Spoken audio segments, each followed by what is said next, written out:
I'm setting out to play through 100% of LEGO Indiana Jones The Original Adventures. I'll go through every level, collect all golden treasures as well as all of the parcels, beat up a bunch of Germans and steal multiple airplanes, attain every true adventurer rank and purchase everything that can possibly be purchased.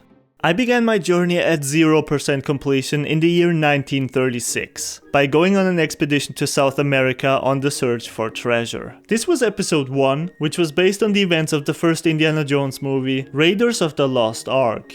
Since almost everyone in my company got wiped out, I was left with just Indiana Jones and a guy called Satipo to start the game. Satipo had his trusty shovel with him and Indy had a whip, so we were not lacking for equipment. I found what would be the first of many and also probably the easiest of golden artifacts. Each level has 10 of these hidden throughout it, and for the 100%, I will need to find all of them. I started punching my way through any destructible objects I could find to get as many studs as possible to fill up the true adventure bar at the top of the screen. This is also something I will have to do in every single level. I used to play this game on the Nintendo Wii like 15 years ago, so I had very vague memories of most of these levels that slowly came back to me as I made my way through them again. I reached a river swarming with alligators that I could only cross by building a raft, which Satipo swiftly took charge of by using his shovel as a paddle. I failed to realize that Indy was supposed to jump onto the raft with me, so I was pretty surprised when I suddenly heard a splash of water, and a few seconds later, he was standing right next to me. A lever opened up a not so secret, not so hidden area behind the waterfall that was holding another artifact. And before I had even gotten close to the end of the level, I received the title of True Adventurer for collecting 30,000 studs. I did some puzzles, climbed some ropes, then did even more puzzles, before reaching the golden idol that I had been searching for. Obviously this was a trap set up by some dead guy hundreds of years ago, so I used my big brain to overcome it. Unfortunately, the dead guy had been smarter than me. The only thing worse than my abilities in puzzle solving were my jumping skills. But at least in this case, I could mostly blame the game, because me being stuck to platforms when I was actually pressing the jump button was a bug that completely went away once I activated the setting for vertical sync later on in level 5. To answer my theft of this legendary treasure, the entire temple was starting to collapse around me, which caused huge rocks to come tumbling down.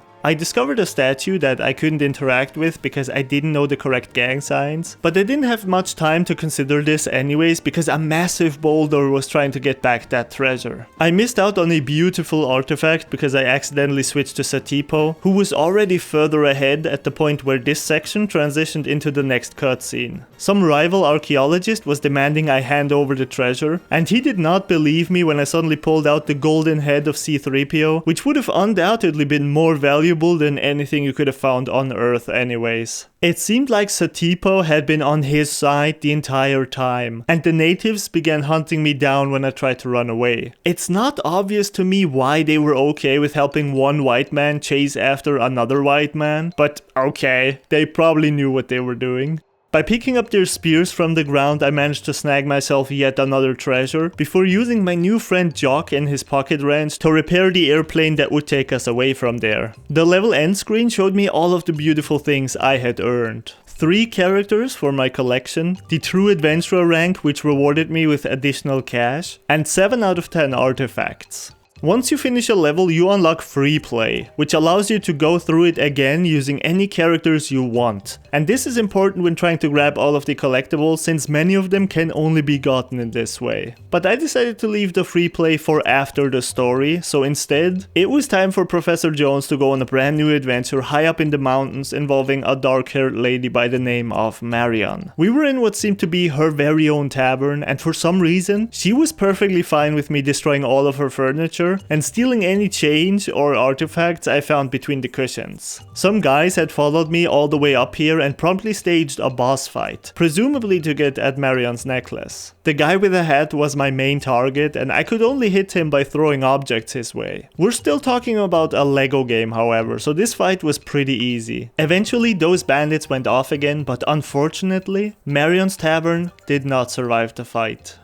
By the way, if I ever get something about the story super wrong, I'm very sorry. I've never watched a single Indiana Jones movie, so all of the lore I know about this franchise comes exclusively from this game right here. Anyways, Marion and I had to find a way out of there, and thankfully I found a wrench lying around with which I could repair the generator that would allow us to move forward. On account of her gender, Marion had the amazing ability to jump really high, which was very useful. I discovered a familiar face sticking out of the ice inside a cave, but sadly I couldn't do any more with him for the time being. More puzzle action was in store for me, which specifically showcased just how weird this game behaved as long as I had VSync deactivated. And using a rocket launcher, which someone had apparently left lying out on their balcony, I blew up a military truck in order to escape. Indiana Jones and Marion set out for a place far away from wherever the mountains was. So they landed in Egypt, where Indy was instantly recognized and hunted down once again. I mean, it's not difficult with him wearing the exact same hat wherever he goes. This time I was being hunted by some guys wielding huge swords, but that did not stop me from engaging in some friendly free market trading with the local monkeys. There were quite a few rooms around that I wasn't allowed to enter because I didn't possess any German military hats. I carefully tried to acquire some, but none of the Germans wanted to drop them. I proved that I was an absolute parkour god because I managed to snag an artifact, even though I'm pretty sure you'd normally need to blow something up and rebuild it to get up there.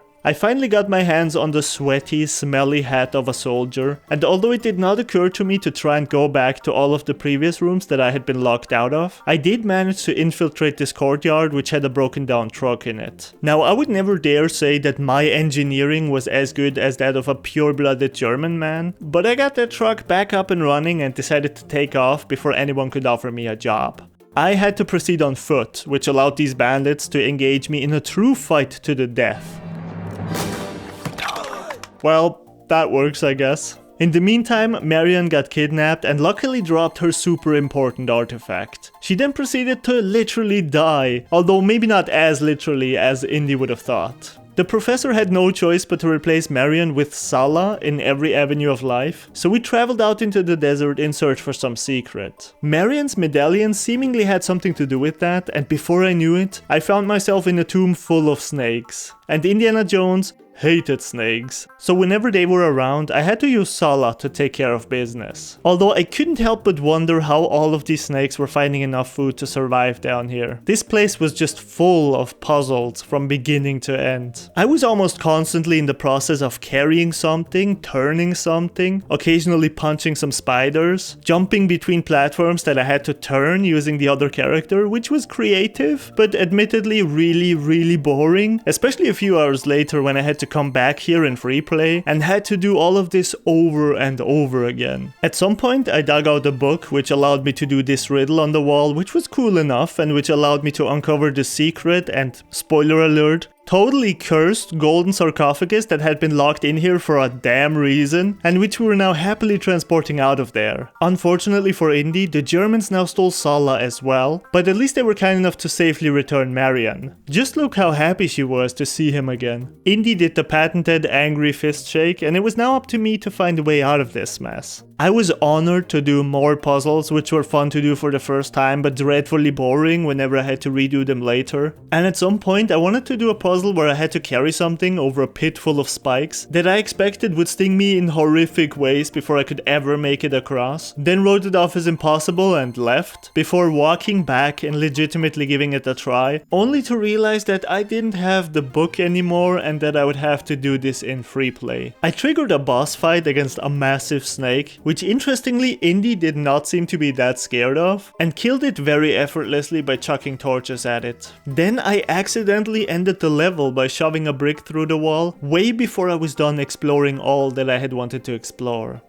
If you ask me, those Germans had plenty of other things to worry about in the mid to late 1930s than what some archaeologist was trying to dig up in Egypt. I got to operate a crane without a license, don't tell my boss. Laid some rails without any kind of instruction or education, don't tell my boss. And built a hatch which could have led to some collectibles, but that I couldn't use because I was too large. I guess you could tell my boss about that, but I'd rather you didn't. I tried to trick the Germans into throwing grenades at this big metal tank so that I could get at the artifact behind it, but I guess those explosions only worked if they came from me.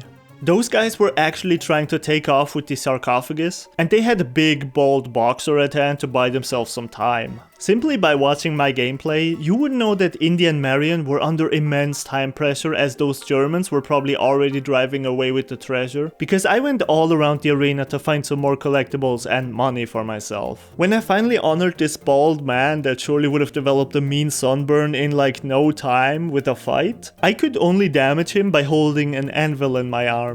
The guy continued to have a rough day after that fight, but Salah made his triumphant comeback and we went straight after the treasure. This part of the mission was pretty cool and it reminded me so much of playing on those moving levels in the Uncharted 3 multiplayer mode. In the end, we took over the truck with the sarcophagus and drove those guys right off the road. So with the treasure back in our hands, we took our leave of Salah and embarked on a cruise back home. Indy and Marion could finally rest. At least for the short amount of time it took the Germans to show up, take Marion hostage and steal back the treasure. Indiana Jones then climbed on board the submarine, ready to give these guys what was coming to them. He finally took my advice and ditched his signature hat in favor of a more inconspicuous outfit. It was now time for me to enable vertical sync after finally googling about my weird jumping issues just a few minutes earlier. Not all bugs were eradicated through this act, but the vast majority of them were. In order to escape the submarine pan, I had to repair a gun on top of the submarine in order to shoot some targets, which would unveil a ladder that would take me up to an opened window. It did not seem smart to me that we repaired some broken weaponry for the Germans and then just left it behind in working condition, but I'm not a well-educated professor in archaeology, so who am I to say what's right and wrong? What I did do, however, is steal a whole bunch of money from these Germans, because I got the true adventurer status before even leaving the submarine pan, which only took up like 1/3 of the entire level.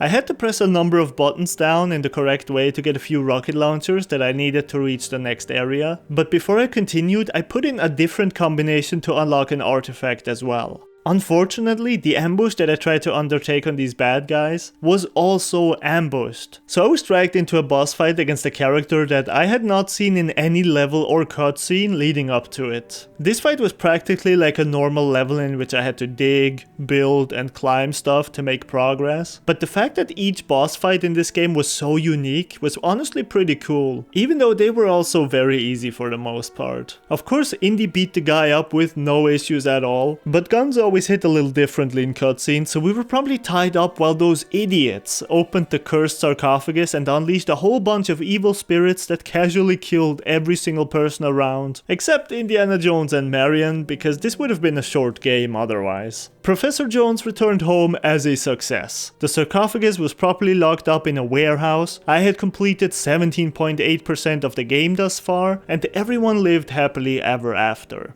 Until the second movie, of course. Before hopping into episode 2 though, I took a short stroll around Barnett College, which served as the hub of the game, and where I had unlocked quite a few things to purchase by now. I did not buy any of the characters yet, since they wouldn't serve me until the free play anyways, but I did grab the handful of extras that had been unlocked since the beginning of the game. These specific ones didn't do that much, but getting all of them was a part of the 100%, and even though the extras are deserving of their own challenge run someday, a handful of them did make my journey to the 100% a lot easier. Indiana Jones had his own office on campus, and he had set up an elaborate puzzle in there that I couldn't solve yet, because none of my characters knew the secret behind these statues. The second movie, called Indiana Jones and the Temple of Doom, started off 1 year before the first one in Shanghai, where Indiana Jones was immediately poisoned and I had to start bargaining with the criminals for an antidote using diamonds I found just lying around the place. Indy was accompanied by a woman called Willy this time around, who could not only jump as high as Marion, but also scream really loud. Once Indy was healed, we met a guy called Short Round, who was so short in fact, that he could travel through hatches, which allowed me to get a few artifacts around here. We repaired Shorty's car and drove to the airstrip, where there was a plane waiting to be stolen by us. I did not understand how to raise the forklift platform, so I missed out on at least one artifact, but I did manage to jump high enough to repair the plane. As it turns out, the plane belonged to those bad guys, and the pilots that we had stolen along with the plane refused to acknowledge that they were mine now. The only way we survived this plane crash was by jumping out in an inflatable boat.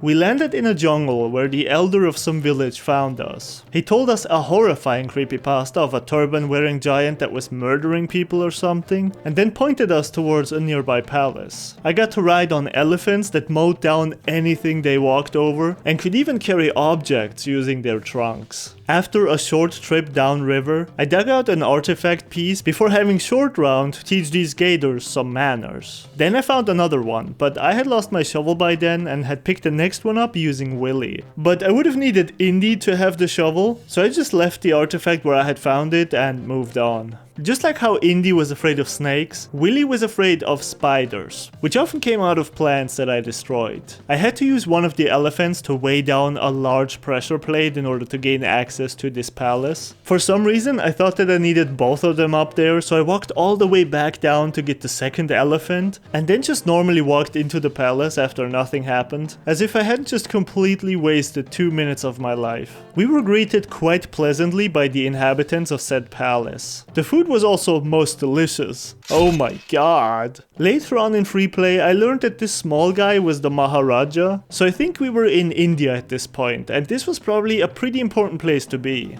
When Indy started asking too many questions, however, we were promptly set upon by the guards. Right in the first room of the palace, there was a parcel just standing there above me. So far, I had not been able to collect a single one of these, so I really wanted to get this one, especially since it was so obviously trying to attract my attention, but there was just no way for me to swing myself over with Willy. These parcels were not only necessary for the 100%, but they also allowed me to unlock more extras. So it was very important that I'd get them as soon as possible. I found a secret cave in the walls of one of the rooms, which led deep inside the mountain, and I was almost crushed by the roof. Everyone made it out okay though, including Indy's hat, and just in time to bear witness to a disturbing ritual in which these people burnt the clothes off of some poor fella. Despite that, I'm proud to say that I collected a hell of a lot of artifacts in this level. There were very few instances in which I had this much luck in story mode. If I had gone back and dug out that one treasure earlier as well, which would have been totally possible to do by the way, I would have left this level with all 10 artifacts on my first try. It's so crazy to me that this actually would have been possible without using free play.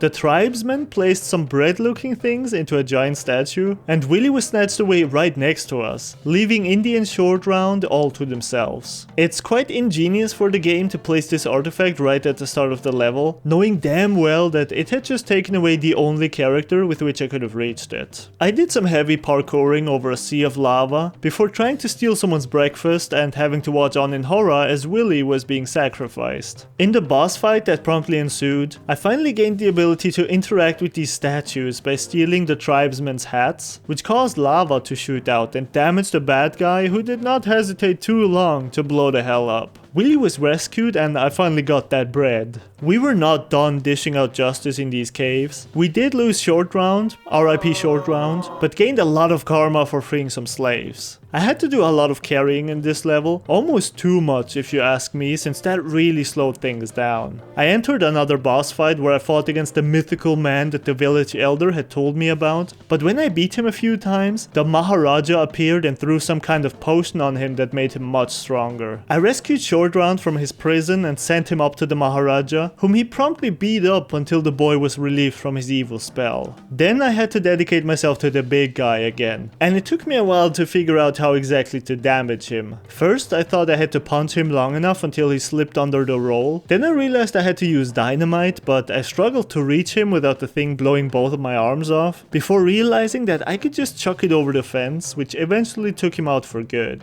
The slaves were freed and all was fun and games until the baddies wanted their revenge. There was a very easy artifact right at the beginning of the level, and once we had fixed up the minecarts, I got treated to an awesome on-rails section. There were a lot of studs and more artifacts to be collected here, and thankfully this track looped around endlessly until I had triggered a certain number of switches, so I could really take my time with this. The big guy was very frustrated that I had beaten him fair and square, so he proceeded to flood the entire cave. I once again had to get a move on, and just like in the boulder section earlier, I'm pretty sure I missed out on at least one artifact when I was swept out of there. My gang had now been split up along the side of a cliff, and I had to switch to and from them to clear the way forward and allow them to regroup.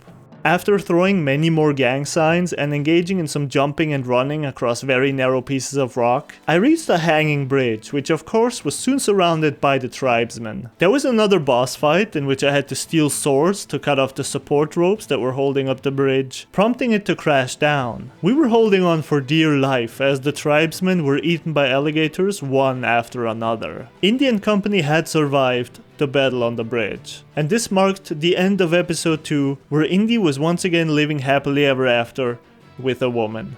36.2% completion, and I immediately jumped into the next and final adventure called The Last Crusade. In Venice, 1938, 2 years after the first movie, a professor by the name of Henry Jones was mailing something to Indiana Jones before being kidnapped. I think this was probably Indy's father, but that thought honestly did not occur to me even once, until after I had finished the 100%. Indy happily received this package and immediately went on another expedition.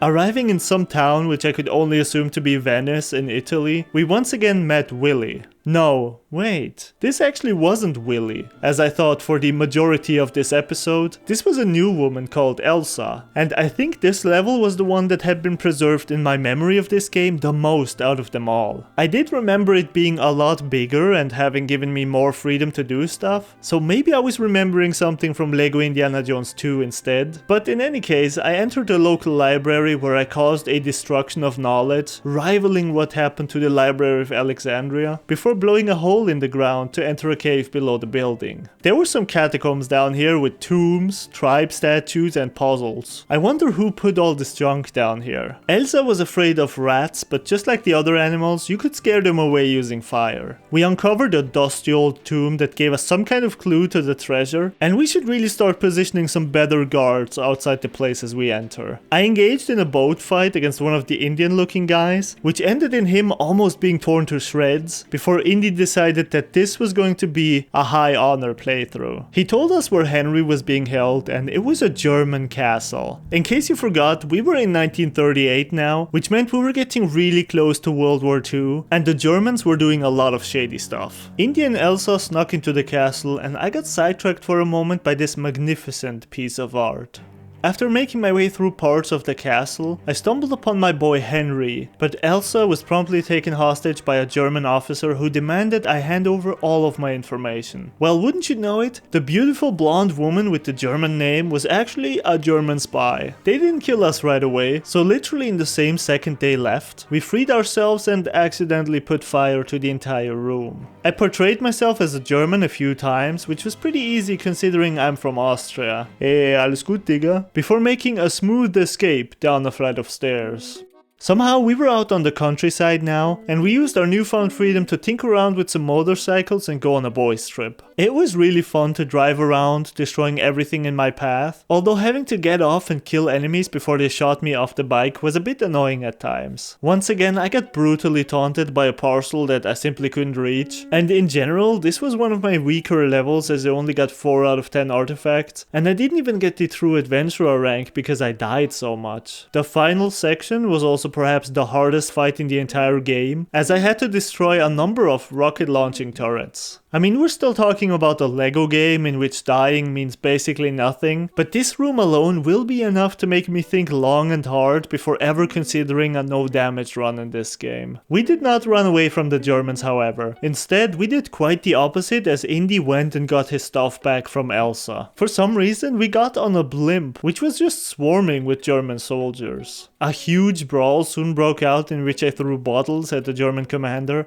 until he fell out of the window and began to cry. We wanted to keep riding the blimp, but it promptly turned back around, so we stole a plane on its underside and fought off the Luftwaffe only to crash land in some remote location. Paratroopers came after us as we made our way through this place, and even though these sections weren't exactly huge, there was a lot of back and forth that dragged this level out a bit. I repaired yet another car, and it seemed like all of its weight was concentrated at the very front, which felt super weird when driving. Fighter planes were still coming after us, even when we fled into a tunnel. These guys were perseverant as hell. I gotta give credit where credit is due. When we got out on the other side, we proceeded on foot and used the local bird population to our advantage in order to mess with the pilots. There were a few pretty easy artifacts buried around here, and when I had taken out the last of the planes, we got picked up by my boy Salah. I haven't the slightest clue how in the world he found us or how he got his hands on a prison bus, but I'll take it. Ever since the situation in Germany, I had lost track of where we were in the world. What I do know is that we were in some type of desert. The Germans had brought a tank and there were Indians shooting at them and thereby helping me out. So although my first guess would have been that we were back in Egypt, I had no idea if that was actually the case. While walking around and collecting artifacts, I stumbled across none other than R2-D2, and finding him gave me a text saying 1 out of 5, so I began to keep an eye out for more stuff like this. I fought one-on-one against the German tank, which I could only damage by assembling landmines. His rocket launcher was quite annoying, but I only had to build 3 mines for him to get scared and run off. Against my desire for self-preservation, I followed it, and promptly moved on to ambush those Germans for real. They had the numbers advantage for sure, but I was the protagonist here, so you sure know who's walking out of that fight in one piece. I finally took out the tank, but as it turned out, this would be the last thing Indiana Jones ever did. Just kidding, Indy survived and we went to the Temple of the Holy Grail. I immediately dug out and held in my arms the first parcel I've ever managed to get a hold of, but sadly I could not find the postal box into which I had to insert it, so I lost out on that once again. The severed head of a German soldier greeted me inside, and apparently the Holy Grail could revive people, which was why one of the guys decided to take out Henry in order to motivate me to go get it. There were a lot of traps inside here. The ancient people who had built this temple even imported the invisible bridges from Dark Souls, and they had a knight to go along with them. The German man was too impatient and immediately drank from a random grail, causing him to die very quickly. So it was now up to me to find the right chalice, while the Blue Knight kept annoying me. It didn't help that there were dozens of them, and when I tried a random one, I similarly took to the grave at once. But even without watching the movie, which would have surely helped me in this, it was not hard to figure out that maybe the right grail would be the only one that didn't look fancy. With it, I got to heal Henry, and before Elsa the turncoat could drink from it, she got swallowed up as the entire temple collapsed. This served as the end of Indiana Jones Episode 3, and I had therefore completed the entire story with 52.4% completion. Now it was time to finally purchase all of the characters that I had unlocked over the course of the game. There were only 2 that were still locked, but it cost me 1.6 million studs to get the rest. With all of these characters unlocked, I could now finally use the statue in Indy's office to solve the puzzle of that room and gain a handle. I wagered that this handle belonged up in the artifact room where 2 bonus levels actually opened up at this point, but because I had only checked the 3rd one which was still locked, I got confused and thought nothing had happened. So instead, I started replaying all of the levels in free play, which allowed me to go through them with multiple different characters at the same time. Which characters I got was mostly decided by the game depending on the needs and themes of each individual level, giving me access to any ability I would need over the course of it to unlock every secret and get every collectible within it. I was determined to find all of the treasures and parcels without using a guide, and I wasn't in any particular rush, so I simply played through each level in free play and tried to collect as much as I could.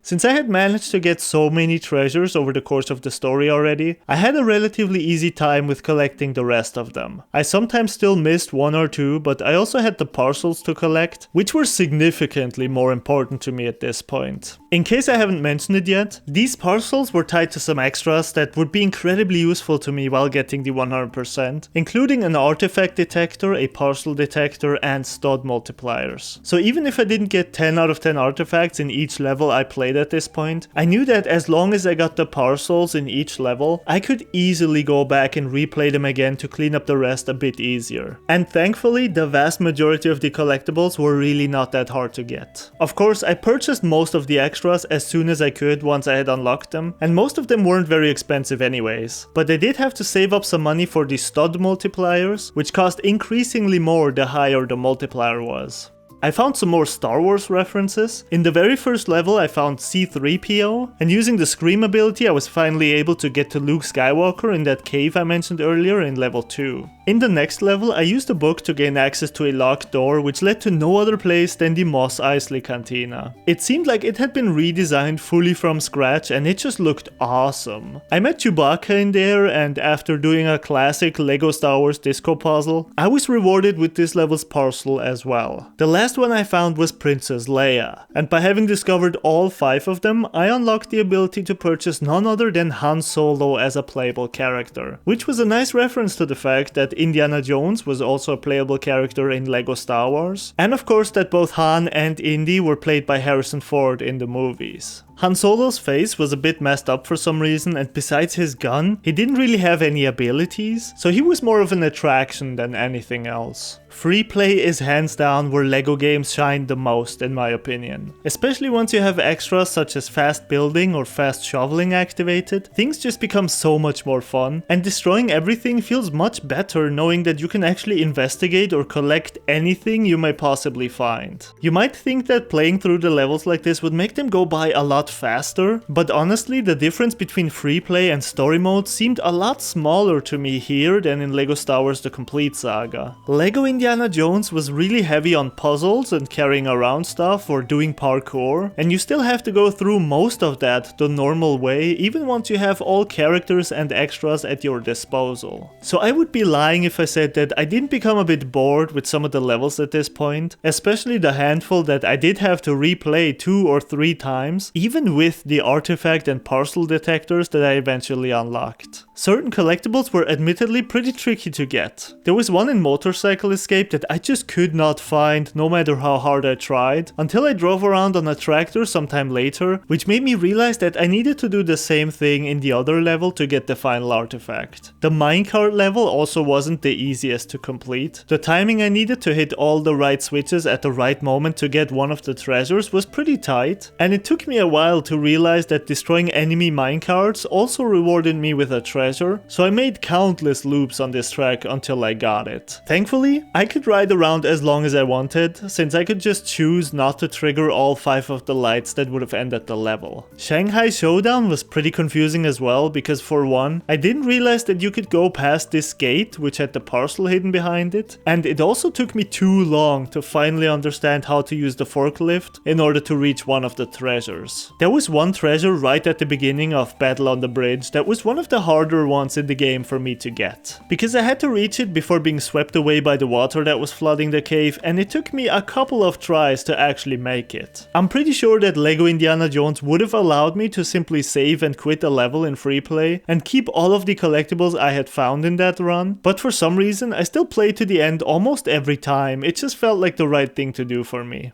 By the time I had finally collected every treasure, every parcel, and every true adventurer, I also had enough money to purchase the final stud multiplier, but there was still one character missing from the store. So the only thing left for me to do was return to the artifact room and play through the 3 bonus levels. The first one put me in the shoes of a young Indiana Jones, and I was surprised to see this level have actual cutscenes. Indy was a Boy Scout, I guess, and already had a knack for adventuring that got him into pretty big trouble. This was a very straightforward level, not a hell of a lot of things to do or places to explore, although there were some treasure-like objects that I could dig out, even though they only gave me studs. That is not to say that this level was boring in any way. Indy and the other Boy Scouts stole some horses and jumped on a train, which was very cool as I got to walk around on it. Interestingly, at the beginning of the level, young Indy did not have his fear of snakes yet, and I got to live through the exact moment where that fear came into being. I met the only lion in the entire game, and I had to attack it with my whip until it was too scared to attack me. The second bonus level was called Ancient City, and it was the classic collect 1 million studs bonus level that any fan of LEGO Star Wars is quite familiar with.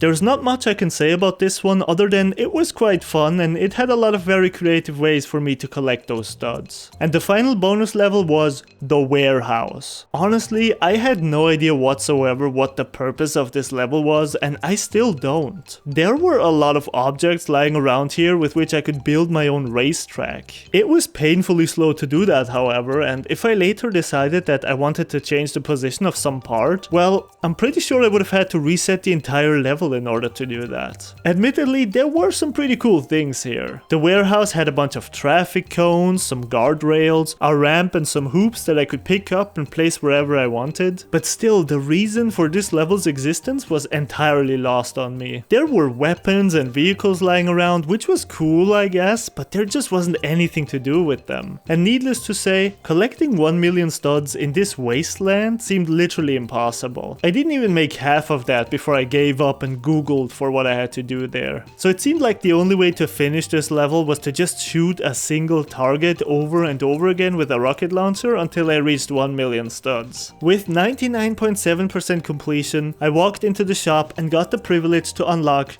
Fedora. I think this was one of the guys from the Young Indie level, and compared to the ghost characters that you can unlock at the end of LEGO Star Wars, this one was honestly a bit disappointing. As the reward for reaching 100% completion, studs began raining down all across Barnett College. I did not have any use for them now, but I'll never complain about free studs. This video was a bit different from the challenge runs I usually do, so let me know what you thought of it. I also had a really hard time making it for whatever reason, so I hope it turned out enjoyable enough. Please consider taking a look at my Patreon so that I can keep making videos, and check out my last challenge run where I tried to beat LEGO Star Wars with every extra activated. Thank you, and I'll see you next time.